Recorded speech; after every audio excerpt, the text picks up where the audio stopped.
All right, we're going to start this just like we do every meeting with the ringing of the bell.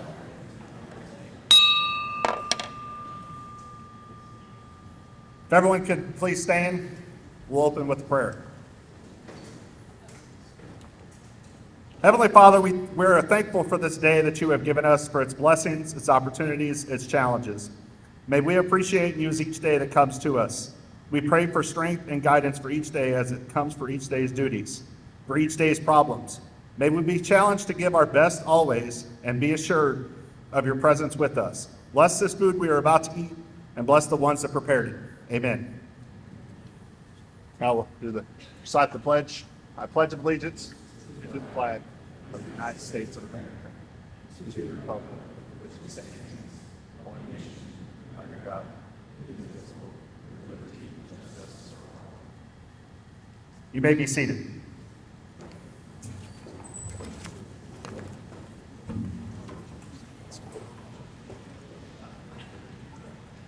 Good morning. My name is Kenny Speed. On behalf of the Rotary Club of Dubois County, I would like to welcome you to our 20th annual Indiana University Kelley School of Business Economic Futurecast. The Rotary Club of Dubois County is proud to host today's event and its discussions from the elite panel of experts. Rotary Club of Dubois County is a civic club made up of people who are passionate about serving others and making things happen for the greater good by creating partnerships and aligning resources through our various personal networks. Rotary is for people just like you, professionals, retirees, youth, and anyone who is passionate about making a difference in our community. In Dubois County, you might know Rotary for our annual Athena Leadership Award banquet, our clay shoot held at the OFS Cool Springs, or through our high school club at Jasper High School called the Interact Club. We're also known for our many local community grant projects, which are designated to help local organizations with missions that are closely aligned with Rotary service focus. Proceeds from the previous Rotary events, such as the one you're attending right now, have and continue to help us locally to promote peace, support education, and improve maternal and child health. Our recent grant recipients included the Southeast Dubois County Schools with Emergency Kits for each classroom, Southwest Schools Huntingburg Library with a bilingual story time, and Memorial Hospital Women and Infant Center, where each newborn was provided a book and month's supply of diapers. Just this year, our club awarded a total of $16,000 to 3 local area nonprofits as part of the tour of the 2024 Community Grants Program. Recipients of this year's grant were the Dove House, Alasi, and the Crisis Connection. As you can see, the Rotary Club of Dubois County is a club of action and service. Today's program is part of our efforts in supporting education and growing local economies. If you're passionate about serving others, I invite you to visit with any of our club members here today and find out how to get involved. Would all Rotarians please stand?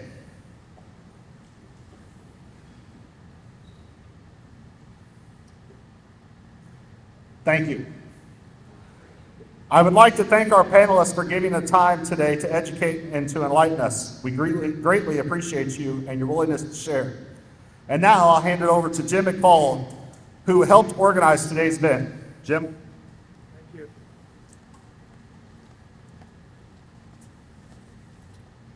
Thank you so much for coming out today. Appreciate your support, and it's nice to see returning participants and attendees, and we also very pleased to have some new sponsors this year. Special thanks to our panelists representing the Indiana Business Research Center at the Kelley School of Business at Indiana University. I'd like to give a special shout out and thanks to those Rotarians who helped make today a special. Gary Schnell, Ed Cole, Derek Budd, Deidre Church, Kelly Speedy, Nick Stevens, Dan Cohen, and our check-in was Amy Gelhausen and Bernie Gogo. If I left out anybody, you can see me later. I'll buy you a beer. I want to thank our sponsors who really make this a special event and help. This is a great fundraiser for us, and so the sponsors make this a really a special day for us. I want to thank the gold sponsors, Springs Valley Bank and Trust, German American Bank, WBDC, WJTS, Freedom Bank, Old National Bank, Eagle Crest Financial, Carpenter Realty, WITC, and the law firm of Dentons Bingham Greenbaum. Our silver sponsors, OFS, Smithville Fiber, Hoosier Hills Credit Union. Our bronze sponsors, Kimball Electronics, Jasper Group, Matrix Integration, Scenic Hills at the Monastery, and Trimark Surveying. Now it's time, the most important part. Lunch is now being served. We're going to start with the head table first, and then we're going to go this way and wrap around and work your way to the end. So we'll start with this table, and then we're going to, which way did I say? This way? We're going to start then this table will go, we'll wrap around. Or just fight, everyone fend for themselves. So enjoy your lunch.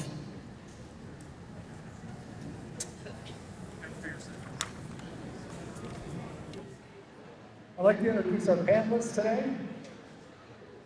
Dr. Chad Hand. He will do the national and international presentation. Dr. Russell Rhoads will do the financial markets presentation. And Dr. Andrew Butters will do the Indiana presentation. So we'll start with Chad.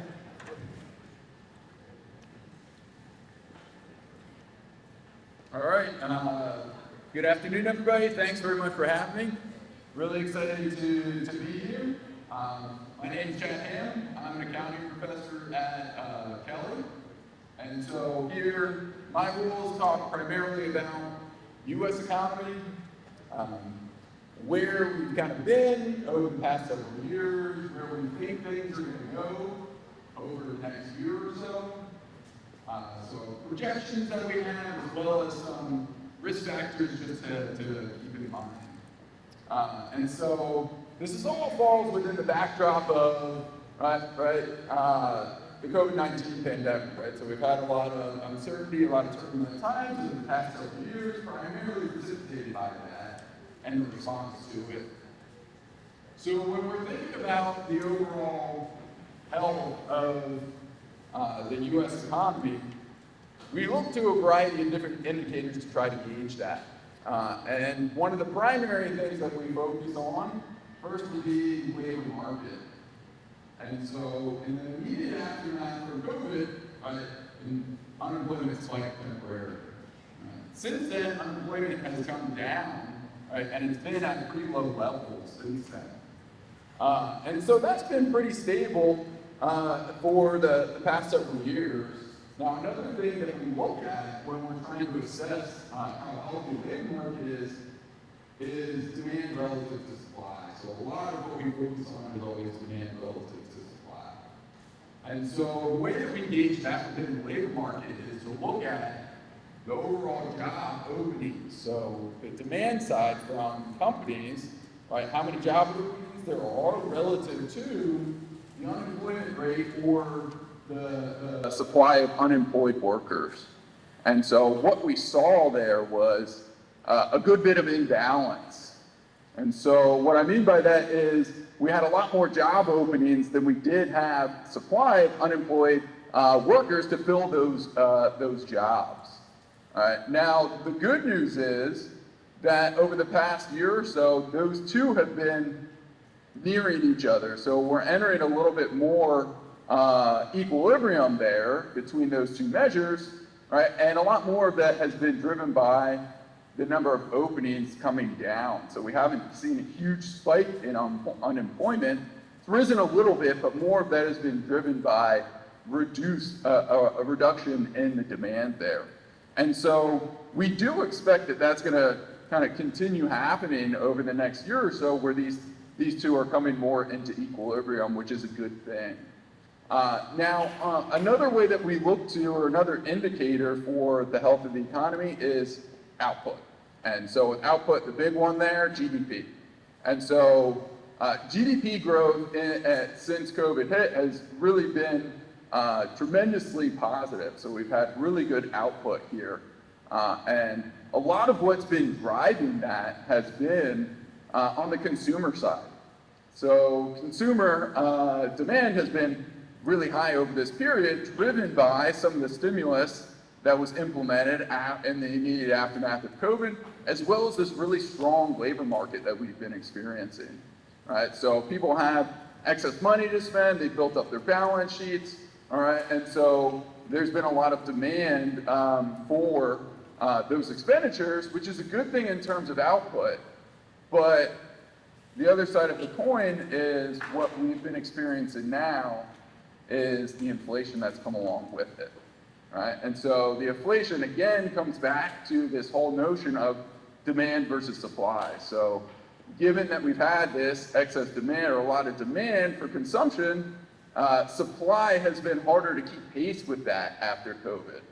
Right? Now, in response to that, the Fed rose rates to try to tamp down that demand, right? And what we've been seeing is inflation starting to come down, right? But as my colleague is going to talk shortly, there's a little bit of uncertainty about where that is going to go into the future right now.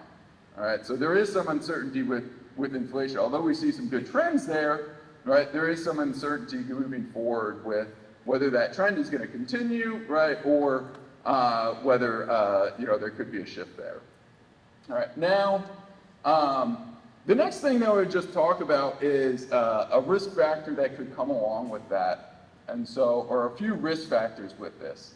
So the big picture is kind of that we've been through a lot of turbulent times over the past several years, but a lot of the indicators right now are pointing towards pretty good news. We're kind of coming towards a more status quo economy, coming out of this really turbulent time without having severe impacts in terms of entering a recession. So a lot of the data is pretty good right now, but some of the risk factors here moving forward stem from the responses that we've had to make to achieve that goal. So, one of the tactics that the Fed used to try to tamp down that demand was to raise interest rates. And so one of the potential concerns or risk factors that can come about from that is when we have these higher interest rates, is servicing the debt that comes from the government, the government deficits.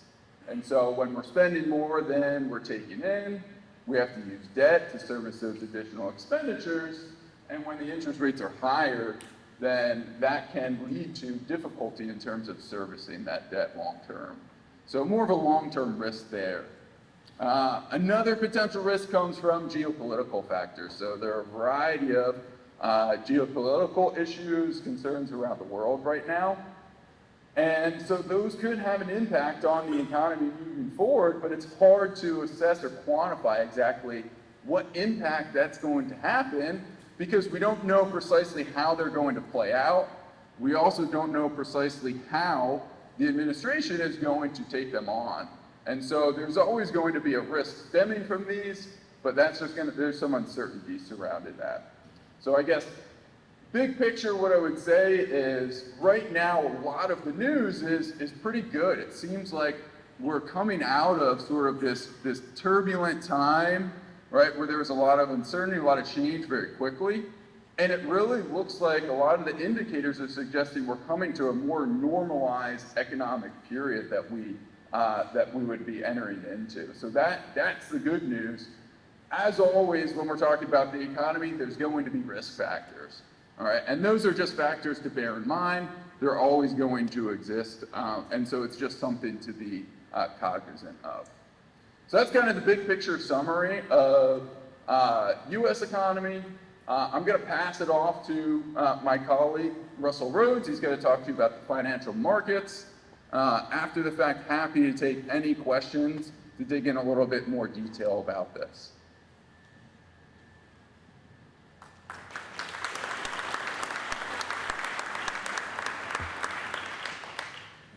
You guys teed it up for me. Nobody claps after the financial market album. It ain't good. So the economy is not the financial markets. The financial markets tend to discount what's expected around the economy. And right now, stock market's at very high-end valuation ranges based on a lot of metrics. We've had a couple of great years in 2023 and 2024. One out of every 4 days, we've got a new high in the S&P 500. That's pretty good stuff. But repeating that just based on valuation alone, regardless of what the economic environment is going to be kind of tough. But we've also got some risks within the market. The stock market has been very rate driven. And just to frame this a bit for you guys, my background before joining IU is I ran education for one of the financial exchanges in Chicago, one of the derivative exchanges. So I spent a lot of time looking at derivative pricing and taking those numbers and using them as the odds of certain things happening. You can back into what the market thinks the Fed's going to do over the next couple of years, and I'll get to that in a sec. But each time we had a minor weakness in the equity markets in 2024, you could see at the same time that the aggressiveness that people were expecting as far as rate cuts go, that was being pulled back a little bit. Now we're actually seeing the rate cut cycle being pushed out according to the derivative markets. So when we drafted the outlook, and I wrote it before the election. Anybody want to do that assignment? I think nobody else wanted to do it, but I had to write the market outlook before the election. The only thing I said about the election was that I think they both would have been equally bad with respect to inflation for different reasons, and that's an area I'm pretty concerned about. When we drafted the outlook, the derivative markets, this was about 3 weeks ago, derivative markets were expecting the Fed funds rate to bottom at about 3.5% in December of 2025. That number is now 3.8% for December of 2026. So it's been pushed out a full year, and the number has come up as well. Our current model is expecting the Fed funds rate to bottom at 3%. If you believe that, load up on stocks. I don't believe that. But, and I'm allowed to stand up here and differ from our model. So there you go. And that means either they'll send me out again next year or not, but we'll see. It is worth noting that the 10-year rate was at 3.7% when we got our first cut back in August. It has worked its way all the way back up to 4.5%, now it's settling in around 4.4%. That does not bode well for the mortgage market. And I think that a lot of people are very fixated on mortgage rates if they're thinking about moving, et cetera. One thing I do want that's outside the scope of the paper that I just wanted to throw out there, when Trump won in 2016, everybody focus on domestic companies, make America great again, it's going to be better for domestic companies, international companies.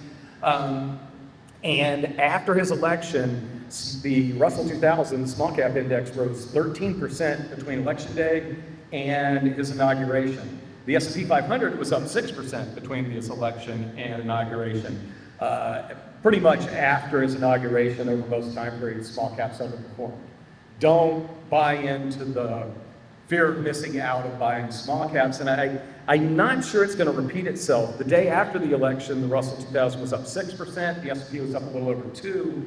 The gap's already narrowed, and as of, I was doing the numbers up on the table, right now, since election, the Russell 2000 is up 5.7, the S&P 500 is up 4.7. So the small cap outperformance was short-lived when he got elected last time, and maybe even shorter-lived this time around.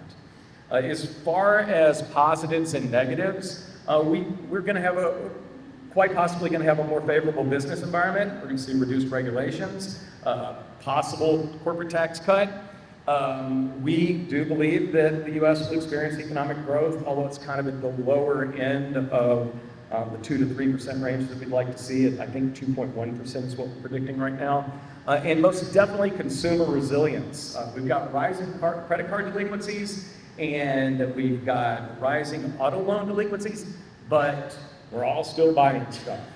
So, and we'll get an indication if we're still buying stuff in a few weeks with Black Friday. Risks, this is what I really do think is going to happen. And this is as much personal as this is in the paper. I think we're going to get a second round of inflation. And I believe that's why the rate markets are behaving the way that they are.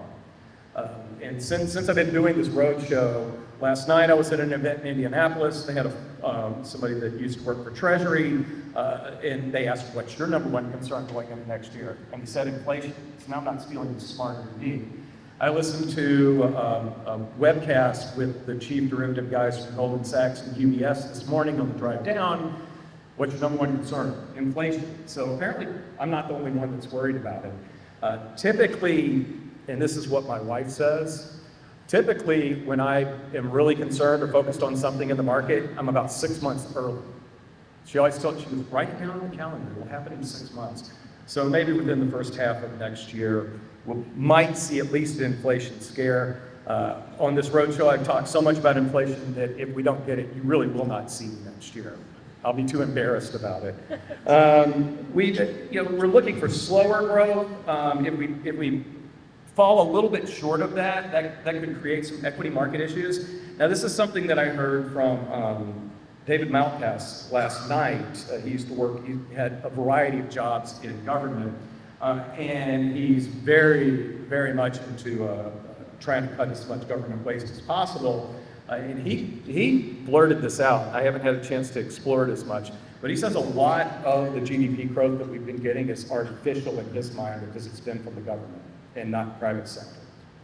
And a concern is that maybe we're not going to get as much of an economic boost to GDP out of the government going forward. But it's a thought. That's just a new thought that I haven't been able to fully formulate, but I think it's an important point with respect to economic growth next year. And then the really easy one, but the most difficult one to quantify, geopolitical. There's a lot of flashpoints in the world. We've got basically low-grade wars going in, the low-grade war going in the Mideast. We've got a complete hopping going in Ukraine. I'm actually a little bit more concerned about China.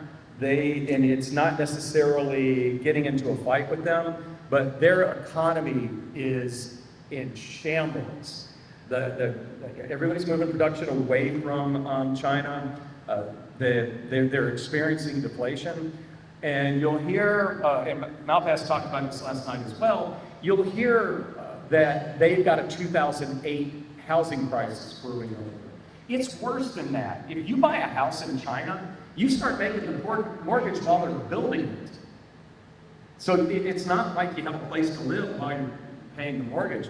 And a lot of these they've stopped construction on a lot of these buildings. What they do is they use the new sales to help pay for the previous sales, almost like a Ponzi scheme. There's nothing that their government can do to fix that situation.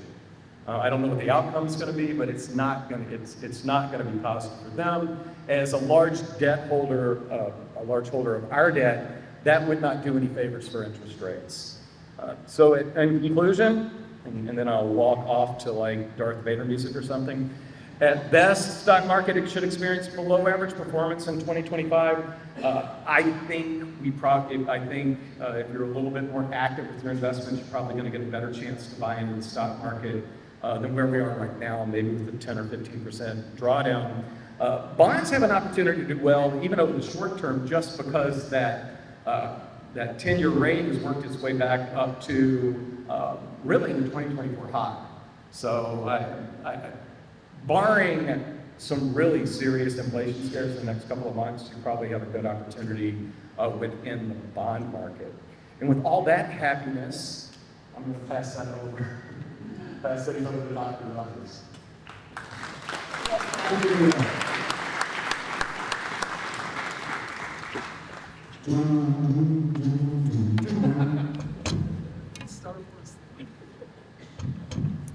Okay, so thank you, Russell, for the financial market. So I've been charged with looking at the Indiana economy or giving you some thoughts on the Indiana economy. I want to complain first. I've said this more than once, but I do want to complain. So about 4 or 5 years ago was the first time I was invited to do one of these outlooks. I enjoy them every single year. I love to spend time, have a good lunch with Hoosiers, get to talk about the economy. I'm really looking forward to the Q&A after.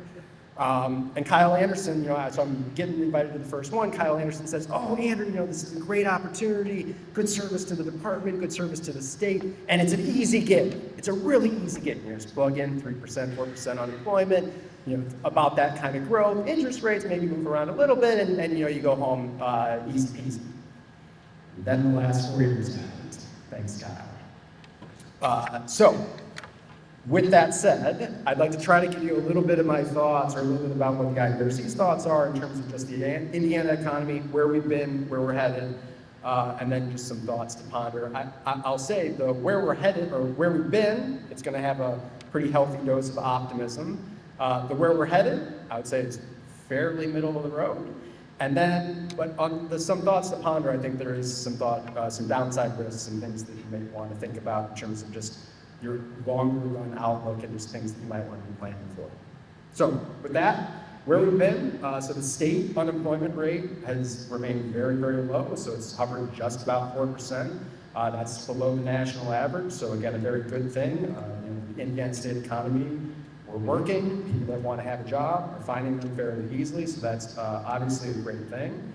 Inflation has come down. So I want to make sure that we make the distinction here that this is, the change in the price level. And so while prices are still increasing, and I'm going to get to this towards the end, the rate at which those prices are increasing have actually come, and in the latest prints, both even in some more regional specific measures, reflect that it's coming back to a point at which we believe it's in equilibrium.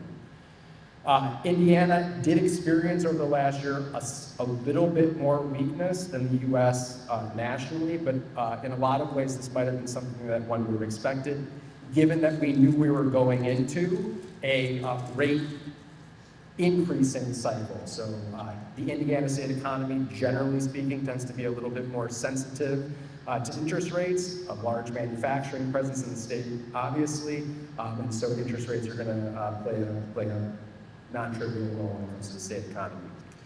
In terms of where we're headed, the forecast, and I'm going to echo my colleagues' sentiments here in terms of the national economy, it's fairly middle of the road. Now, of course, the way that I take that is that's like, man, I'm finally getting what Kyle promised me not that long ago. And so what does that look like? So the unemployment rate, while we expect it to still increase a little bit, and that is actually in parallel with the U.S. economy, for it to still stay below 5%.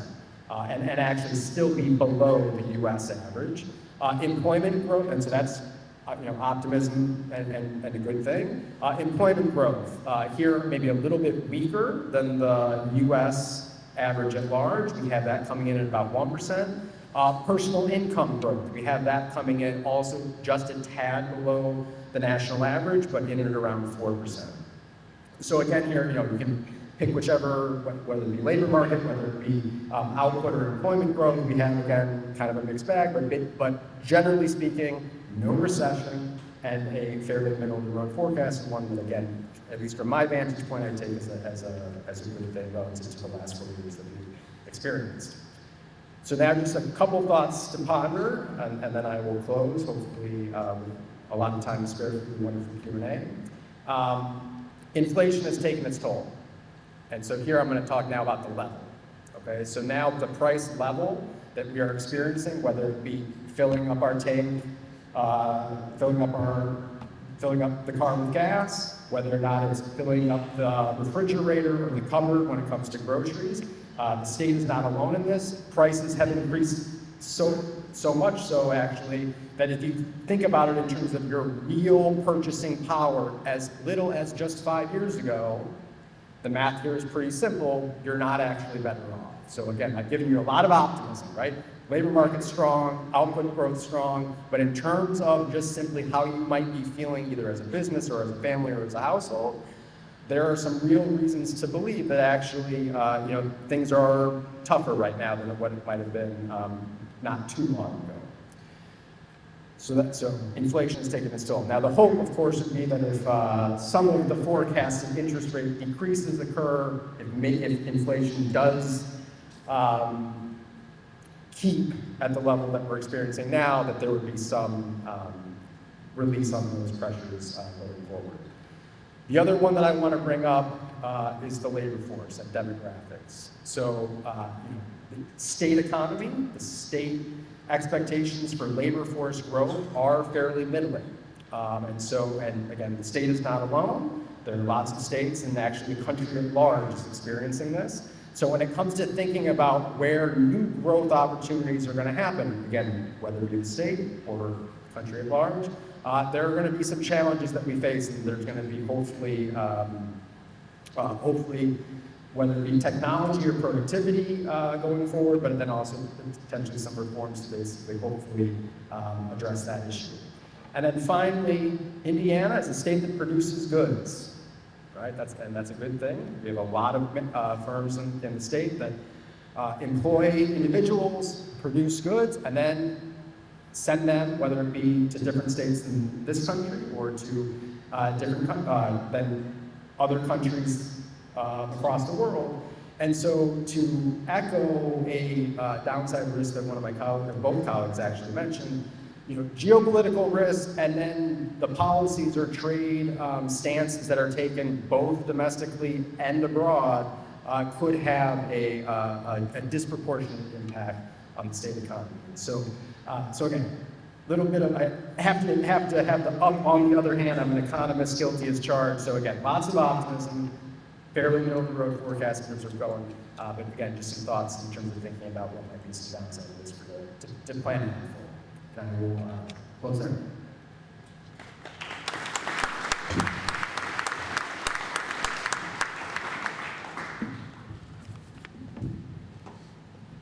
Thank you. Side note, anybody that needs a continuing professional education, CPEs, Derek's over here. Derek can get you he's got a list and he can make sure that you get your CPEs assigned. So Derek is going to be where you're going to be at the end of the day. I'll be at that front desk. At the front registration table. Okay, great. Ed Coleman. Ed's going to be the roving microphone man. Some of you may remember Phil Donahue. He's going to do the Phil Donahue bit. If you don't know who Phil Donahue is, Google it. You Google everything. So this is really pretty much an open Q&A. Put your hand up. Please wait for Ed to come over and ask your question, and then the microphone will go to whoever puts their hand up over here.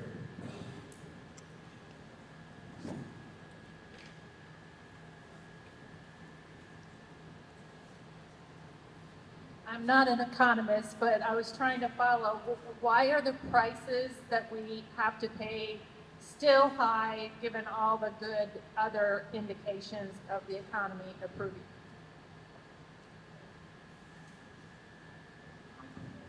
I'll start on that, and I'll let the other guys lean in a little bit. But they've reached the plateau that they've reached, and wages are catching up with it.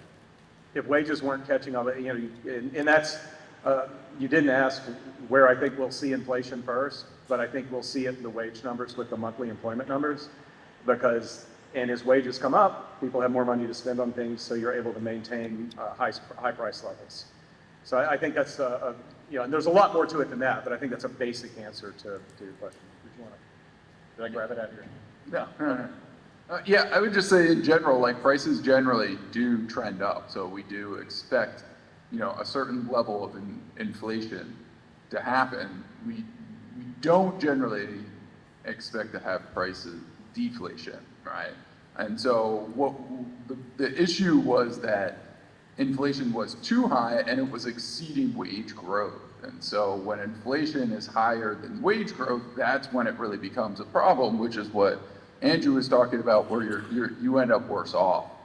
What we are now beginning to see is that that's actually flipping. So now wage growth is currently exceeding inflation levels. And so that's where you actually, your take home is gonna be better. So long run though, we want some level of inflation, but we just don't want it to be the level that we were experiencing thus far.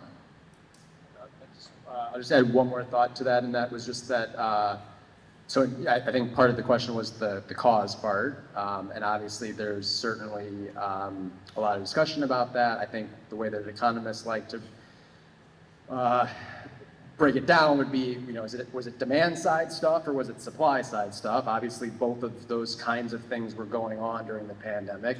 My own take on it is that we went through quite a dramatic period of time where we basically asked the economy to shut down and then restart. And I think maybe now something that we all have a little bit more appreciation for, if we didn't already, was that, the economy is a fragile thing. And that shutting down and restart took a lot of strain, supply chain, one of them. We had a lot of labor market tightness that created pressures. We had lots of things that were basically firms were having difficulty getting the goods. And getting the goods meant that sometimes they were going to have to outbid other firms that were also having trouble getting the goods. And who was going to ultimately be the person who paid for that?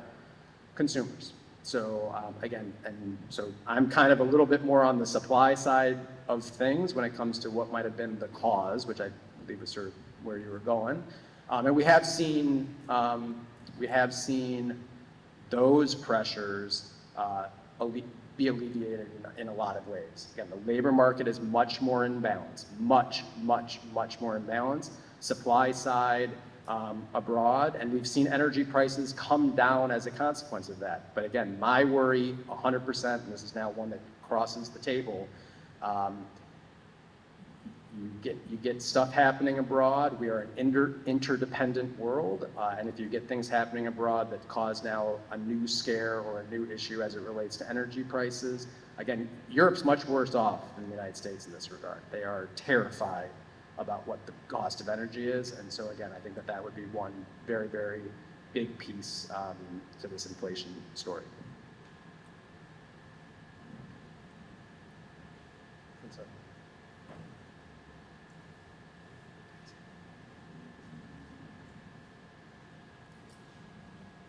So there's increasing tariffs coming here under the current administration at the end of this year, and there's going to be more potential in the future. How do you guys think about that from an inflationary perspective and the balance? What was the first part? Tariffs. Just making the point that it's not a Trump-only thing, that there are tariffs coming here at the end of the calendar year, but also potentially more in the future, and how that plays into inflation. Well, we don't know whether tariffs will be put into place, and we don't know the extent of those tariffs at this time, right? So they're and before something happens, we don't know officially what's going to happen. Classically, though, when tariffs are put into place, that generally what happens is that increased costs to companies, and then those costs end up getting passed on to the consumer, which leads to further inflation. And so I think that is part of what's driving the uncertainty with inflation right now, is that inflation is coming down, but if this happens, that's a real risk to have another inflationary pressure down the pipe.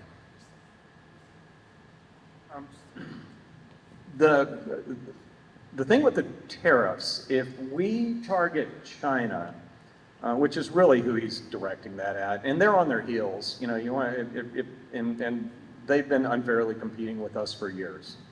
And I think he does see this as an opportunity to push back an awful lot because of the internal troubles that they have there. At one of these presentations, the discussion around tariffs was apparently the way that they fought back last time was putting tariffs on soybeans. They're not going to do things that risk feeding their people. So I don't even know if China can fight back with tariffs or not. And also, I think right after the election, he said, we look forward to working closely with the U.S. So I think they're trying to take a soft tone.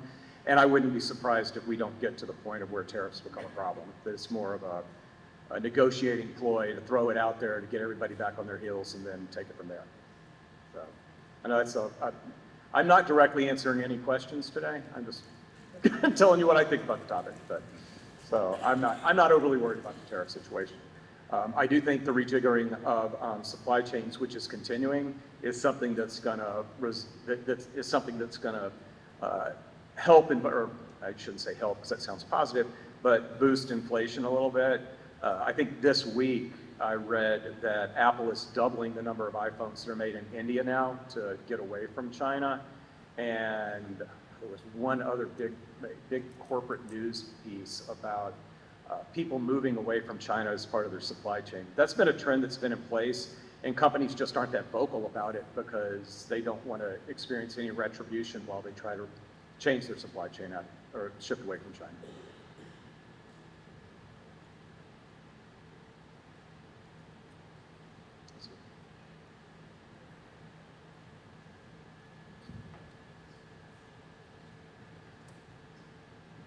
Regarding cryptocurrencies and where you guys are, like, my guess is your sentiment on them with them now being able to be purchased in people's retirement accounts. What's your current sentiment and kind of the outlook on what you think might happen?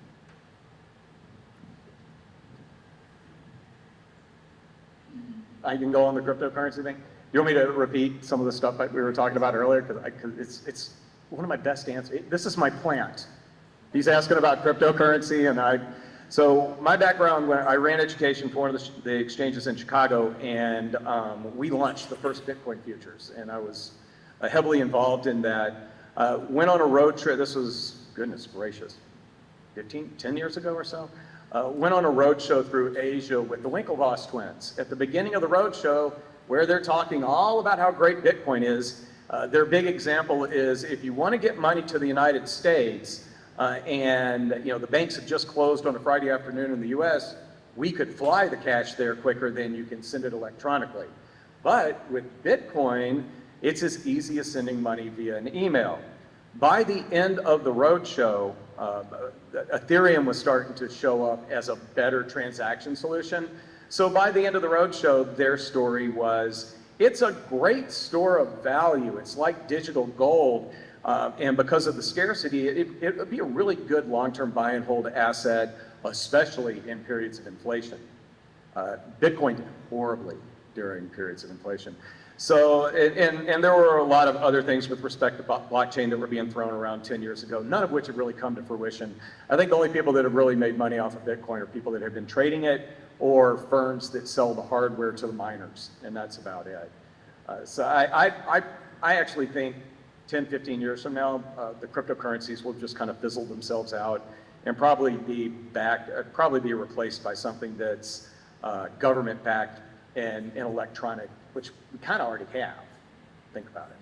So I'm anything but bullish, and I know it's approaching 100,000 and all that, but the market can be irrational a lot longer than you can be right or wrong or et cetera. So, but that's my long-term thought on that one. I don't know a lot about crypto, but I would just say, like, a lot of times, like, if you're entering the stock market, like, you buy something that has a price because it has some sort of intrinsic value underlying it, right? A company owns assets, they sell a product, and there's likely to be future earnings coming from that. Or if you buy a commodity like gold or something, then there's gold underlying that has intrinsic value. There's a use case for it. With crypto, there's less of that. There's a potential use case as a currency, but a lot of there isn't there isn't a ton of intrinsic value behind it. So it's hard to predict what the future value is going to be without that. So that's my take on it. As like an accounting professor, I think a lot about earnings and future earnings power. And with that, I don't know what the future earnings power of that asset is. So it's hard for me. Can you talk a little bit about the national debt and the continual deficit that we keep adding on top of it, and why it hasn't become an issue until today, and I guess what that level is where the alarms start to sound? Because we all operate households, and we'd go bankrupt at this point if we continue to operate at that kind of deficit, and it just seems like we have the ability to print more money and get out of it. At what level do we face that risk of not being able to get out of it? Yeah, That's a bit, this is my, from my personal standpoint, this is something I'm concerned about personally, because it does seem like it's a little bit out of control, and it doesn't seem like there's any appetite to try to fix this anymore. Where for part of it was, I think, what was driving this was when interest rates were so low. So when the Fed dropped interest rates down to like 0, right, then servicing debt, it's not very expensive. Well, interest rates aren't 0 anymore, so it becomes more and more expensive to service that debt. And maybe it's sustainable right now, but when does it become unsustainable? And I don't know that there's a clear answer to that, but I agree with you that I think it is a concern, and, you know, I highlight that as, like, we've highlighted that in the write-up as a risk factor. When that becomes binding is unclear, but it's a long-term concern that could become problematic down the road. Yeah. One of the other participants, I'm stealing from Phil Powell. He talks about when we've gotten questions about the national debt, he's thrown out there that right now we're at 120% of GDP, which is where we were coming out of World War II, and then we were able to work it down as a portion of GDP, which is really how you want to look at it. And he also mentions Japan, which, for so many reasons, I don't really think we should compare ourselves to Japan as an economy. They don't let people immigrate there. Their population is stagnant and actually dropping a bit. They haven't had inflation or deflation. In fact, there's certain products that the price of the product was part of the marketing, because like a Diet Coke was 79 cents forever. So they haven't experienced changes in prices or anything, and they run 200% of GDP for their debt. And they seem to have an okay way of life. But again, I don't know if they're a good comparison, but they are able to maintain an orderly society with a lot more debt than we have. And I'm not trying to discount it. I do think that there's going to be a day of reckoning. I might not be around for it, but there's going to be one.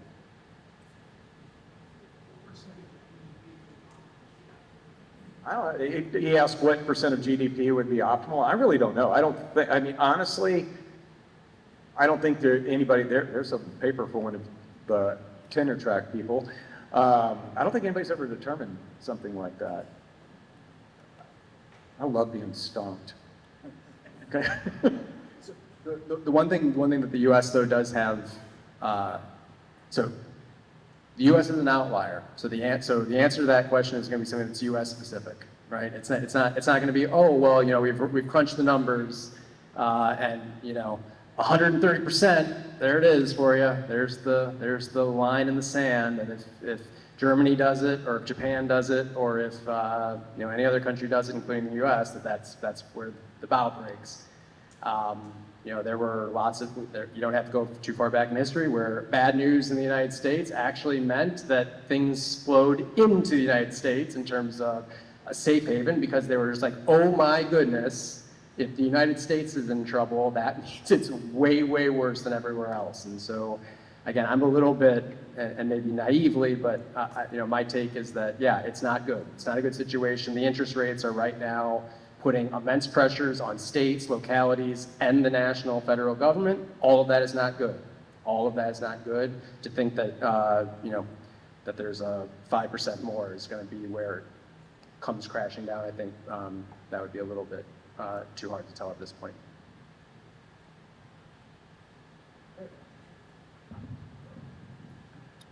Typically, the Midwest and Indiana has been manufacturing heavy, successful for what, the past 30, 40 years, if that's fair to say. Obviously, there's some Rust Belt states that have been considered Rust Belt, but they seem to have recovered over the past decade, if that's fair to say. Since this is a Futurecast, what do you see for the Midwest in the future, maybe in the next 5 or 10 years, in taking on a new type of manufacturing that we just wouldn't think of maybe now? But if you see anything on the horizon that may just say, aha, such as lithium batteries, chips, but is there something that you can kind of with a Futurecast say, this is what we think can happen in Indiana or the Midwest over the next 5 to 10 years. Yeah, so I'll take that just really briefly, and then I'll pass it along. So, yeah, there were some, legislation that got passed in the prior administration that's obviously oriented towards investments in some transitions. You mentioned the chips, you mentioned lithium. That's obviously going to be associated with whether it be battery storage associated with complementing renewable sources of energy, or if it being in a car. So these are all going to be things that, and Indiana's a winner on this. Indiana's a winner on this when it comes to having some of these types of manufacturing plants come to the state. The one thing that I would actually say is, be careful what you wish for.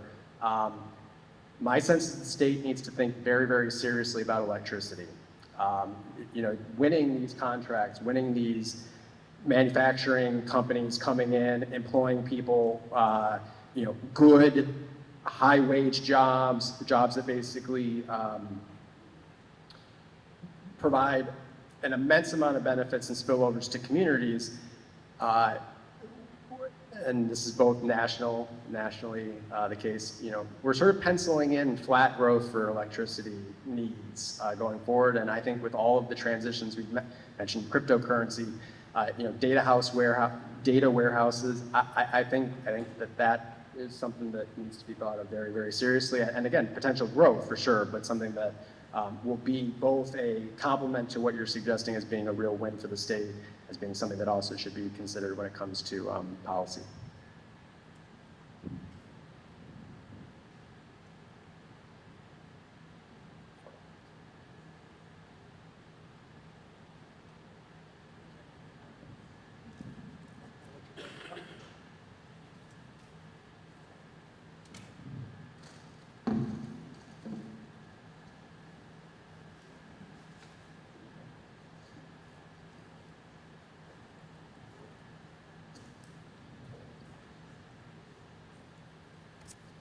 All right, we want to thank the panelists for coming out here and giving us the thoughts today.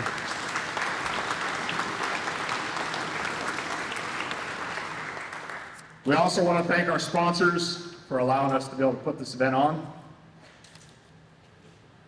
And then at the end, Derek will be over here at the table giving you guys those CPE credits, so be sure to see him if you need those. We are going to dismiss. Have a great afternoon. Thank you for coming.